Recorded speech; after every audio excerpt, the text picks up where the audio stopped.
Hello everyone, welcome to my channel সহজ পাঠ with পূজা। আজকে আমরা একটি ম্যানেজমেন্টের বিষয়ে আলোচনা করব, সেটি হলো POSDCORT।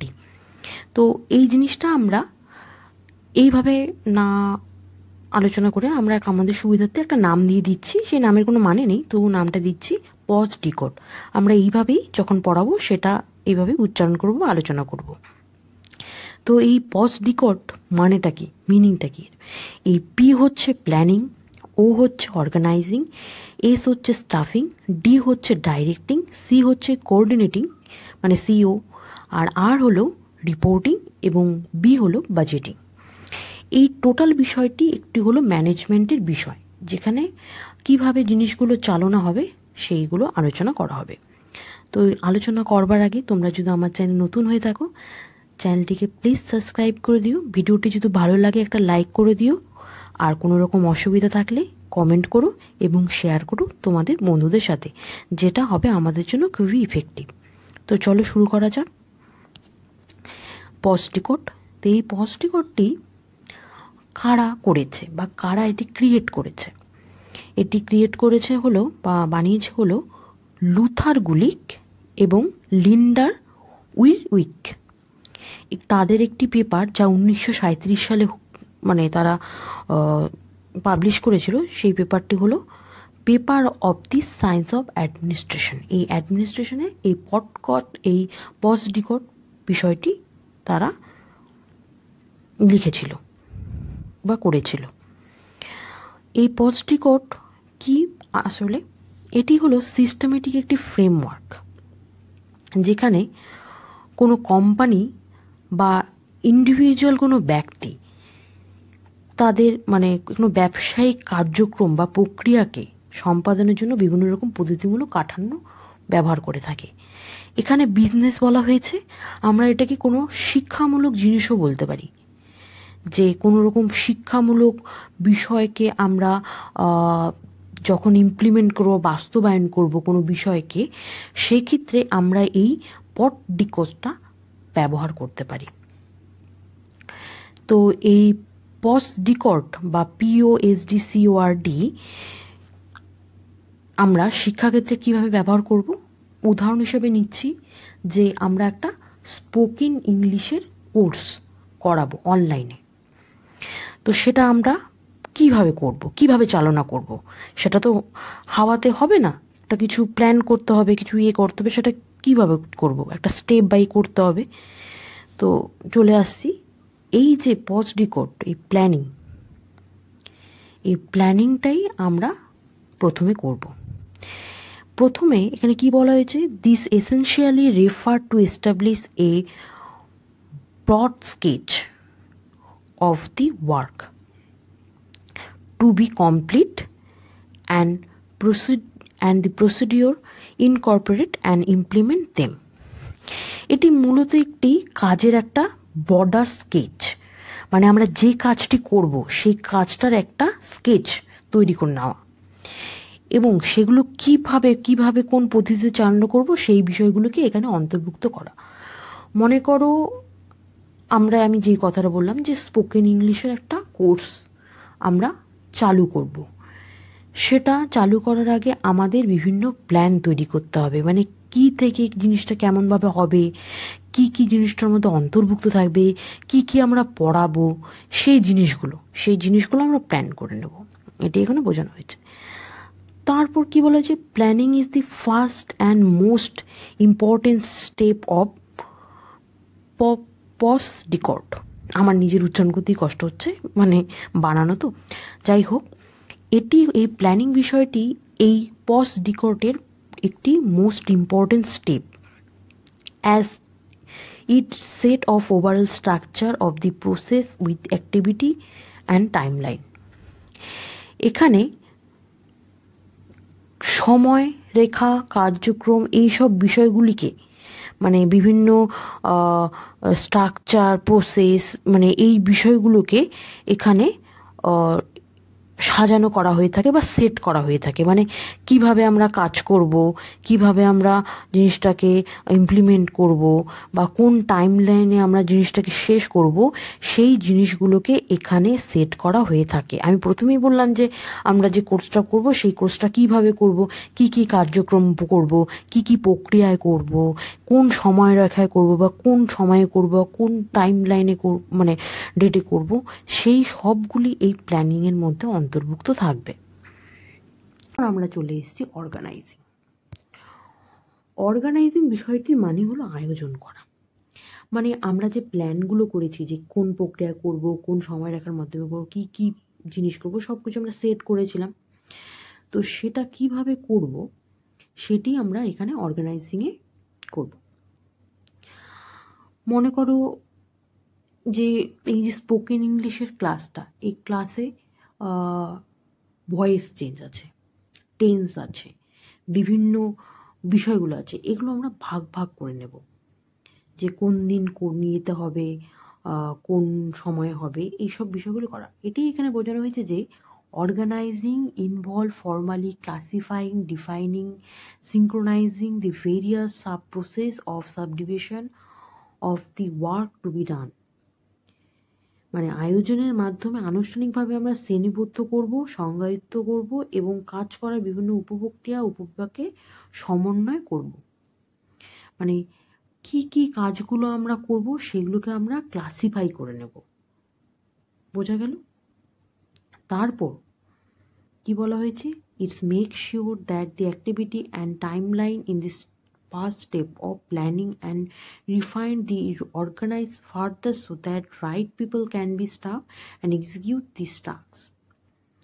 তারপর আমরা নিশ্চিত করব যে আমরা যে পরিকল্পনাতে যেসব কার্যক্রম এবং যে সময়রেখাগুলো নিয়েছিলাম সেগুলো ঠিকঠাক হচ্ছে কিনা। তারপর এই কাজগুলো সম্পাদন করার জন্য আমরা বিভিন্ন স্টাফদের সিলেকশন করব। এটাই বোঝানো হয়েছে যে শুধু তো কাজগুলো আমরা যখন ক্লাসিফাই করলাম, যে কাজগুলো আমরা কি কি অর্গানাইজ করলাম, সেগুলো তো অর্গানাইজ করলেও না, একটা তো লোক নিতে হবে, সেই লোক নিয়ে কাজগুলো এক্সিকিউট করতে হবে, সেটাই এখানে বোঝানো হয়েছে। তোমরা এটুকু মনে রাখবে যে অর্গানাইজিংয়ে হলো আমরা সবগুলো যে প্ল্যান করেছিলাম সেগুলো আমরা ভাগ করে নেব, ক্লাসিফাই করে নেব, কি কি কাজ হবে সেগুলো আমরা অর্গানাইজ করে নেব। বোঝা গেল? স্টাফিংয়ে এখানে কি বলা হয়েছে, এখানে বলা হয়েছে যে the involve recruiting and selecting the right candidate for the job and facilitating their orientation and training while maintaining a favourable work environment. মানে এখানে যে আমরা প্ল্যান করেছিলাম বা অর্গানাইজেশন করেছিলাম, বা আমাদের যে জবটা রয়েছে, মানে স্পোকেন ইংলিশের জব, সেই জবের জন্য আমাদের সঠিক ক্যান্ডিডেট নির্বাচন বা নিয়োগ করতে হবে। তারপর তাদের প্রশিক্ষণ দেওয়ার জন্য বা মেনটেন করার জন্য তাদের একটি অনুকূল পরিবেশ বা তাদের একটি ফেভারেবল এনভায়রনমেন্ট প্রোভাইড করতে হবে। বোঝা গেল? যেখানে আমাদের জব ওরিয়েন্টেড আমাদের স্টাফদের সিলেক্ট করতে হবে এবং তাদের প্রশিক্ষণের জন্য আমাদের একটি ফেভারেবল ওয়ার্ক এনভায়রনমেন্ট তাদের প্রোভাইড করতে হবে। এরপর চলে যাই আমরা ডাইরেক্টিং। ডাইরেক্টিংয়ে কী বলা হয়েছে, ডাইরেক্টিংয়ে বলা হয়েছে যে this entitle decision making and delegating the structure instruction and order to executive them. মানে যেসব বিষয়গুলি আমরা তৈরি করেছি, যে নিয়েছি, সিদ্ধান্ত গ্রহণ করেছি, সেই সব বিষয়গুলো যেন একটি সঠিক নির্দেশাবলীতে বা সঠিক আদেশের মাধ্যমে বা সঠিক দিকে চলতে থাকে, সেটিকে আমরা এক্সিকিউট করব। এবং বলা হয়েছে যে directing is an important step in the post decode cycle as it make things happen by giving clear objective to team and individual। এবং এই post decode এর একটি ইম্পর্টেন্ট স্টেপ হলো ডাইরেক্টিং, যেখানে একজন ব্যক্তিকে বা দলকে স্পষ্ট উদ্দেশ্য বা কি ঘটবে সেই জিনিসগুলো এখানে দেওয়া হয়ে থাকে।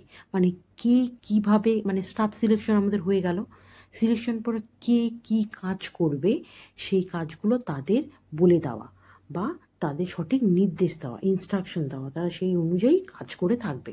ডাইরেক্টিং বোঝা গেল ডাইরেক্টিং কি। এবার দেখা যাক কি বলা হয়েছে কোঅর্ডিনেটিং। কোঅর্ডিনেটিংয়ে কি বলা হয়েছে, কোঅর্ডিনেটিংয়ে বলা হয়েছে যে the basically refer to interlinking the various component of the work, মানে একটি ওয়ার্ক এনভায়রনমেন্টের সাথে বিভিন্ন উপাদানগুলিকে ইন্টারলিঙ্ক করা। বোঝা গেল? মানে একটা উপাদানের সাথে আর একটা উপাদান কীভাবে ইন্টারলিঙ্ক করবে সেগুলি এখানে বোঝানো হয়েছে। মনে করো আমরা যে স্টাফগুলো নিয়েছি, সেই স্টাফগুলো শুধু তো আমরা একটা স্টাফ নিই না, আমরা অনেকগুলো স্টাফ নিই।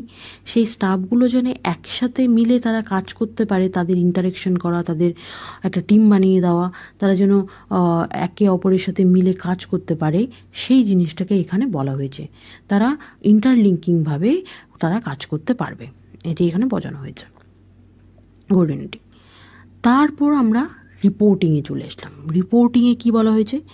রিপোর্টিংয়ে বলা হয়েছে যে reporting is involve regularly updating the superior about the progress or the work related activity. মানে এখানে তারা যে কী ধরনের প্রোগ্রেস করছে বা তাদের কি কাজ করছে রেগুলারলি, সেগুলি একজন সুপিরিয়র লোককে রিপোর্ট করা।